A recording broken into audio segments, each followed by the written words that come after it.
Hello students, welcome to Manan coaching. आज हम इस वीडियो में बात करेंगे क्लास 9 के चैप्टर क्वाड्रिलेटरल के एक्सरसाइज 8.1 के क्वेश्चन नंबर 3 की। तो चलिए स्टार्ट करते हैं। Question number 3, diagonal AC of a parallelogram ABCD bisect angle A so that, इसका जो फर्स्ट पार्ट है, it bisect angle C also.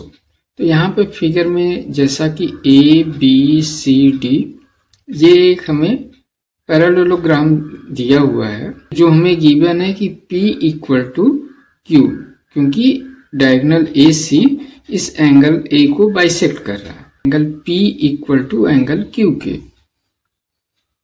तो एंगल P ये इक्वल है एंगल Q के, AC बाइसेक्ट एंगल ACA, और इसे हम इक्वेशन नंबर फर्स्ट बोलते हैं। AB साइड DC साइड के पैरेलल है और AC को हम ट्रांसवर्सल लाइन मान लें तो एंगल P की वैल्यू एंगल S के इक्वल होगी, क्योंकि ये अल्टरनेट एंगल बनेंगे। तो हम कह सकते हैं कि angle P equal to angle S के, और इसका रीजन होगा कि ये एक अल्टरनेट एंगल बन रहा है, अल्टरनेट एंगल है, और इसे हम इक्वेशन नंबर 2 लिखते हैं। एंगल Q की भी वैल्यू R के इक्वल होगा, क्योंकि ये भी अल्टरनेट एंगल फॉर्म हो रहा है। तो हम कह सकते हैं कि एंगल Q ये इक्वल होगा एंगल R के, और इसका भी रीजन होगा अल्टरनेट एंगल, और इसे हम इक्वेशन नंबर 3 बोलते हैं। From equation first, second and third, angle P ये इक्वल है एंगल Q के।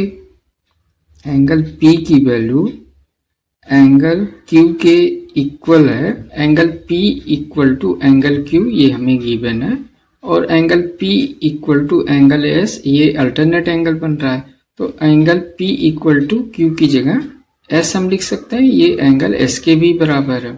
देयरफॉर एंगल R भी इक्वल होगा एंगल S के। देयरफॉर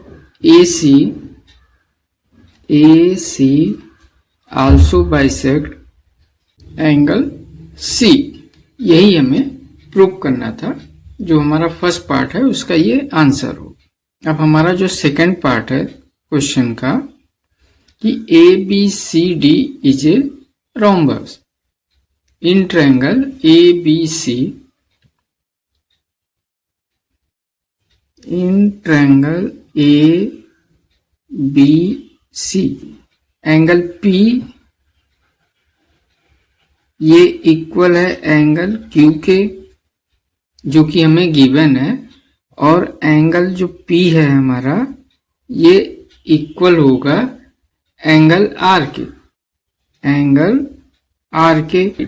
ये एंगल P और एंगल R जब आपस में इक्वल हो गए तो हम कह सकते हैं कि इनके अपोजिट साइड जो है, यानी एंगल P के अपोजिट में जो BC साइड है और एंगल R के अपोजिट में AB साइड है, ये भी आपस में इक्वल होंगे, क्योंकि side opposite to equal angle are equal. AB ये इक्वल होगा BC साइड के, और इसका जो रीजन होगा साइड अपोजिट। अब यहाँ पे हमें AB साइड BC साइड के इक्वल हो गया, और AB जो साइड है ये हमारा, ये DC साइड के इक्वल है। AB साइड DC साइड के इक्वल है, क्योंकि ये पैरेललोग्राम है, और पैरेललोग्राम के अपोजिट साइड इक्वल होते हैं। जब हमारा AB साइड BC साइड के इक्वल हो गया है, और AB ऑलरेडी DC के इक्वल है, और BC साइड AD साइड के इक्वल है, तो हम कह सकते हैं कि BC ये इक्वल है AD साइड के।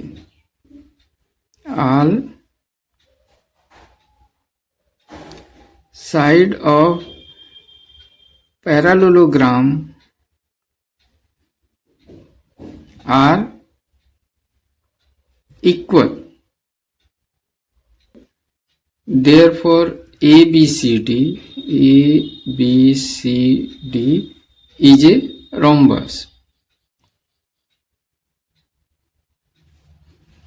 ऐसा पैरेललोग्राम जिसके चारों साइड आपस में इक्वल हों उसे हम रोम्बस कहते हैं। तो therefore ABCD is a rhombus. ये जो हमारा सेकंड पार्ट है यही हमें प्रूव करना था, तो ये सेकंड पार्ट का आंसर होगा।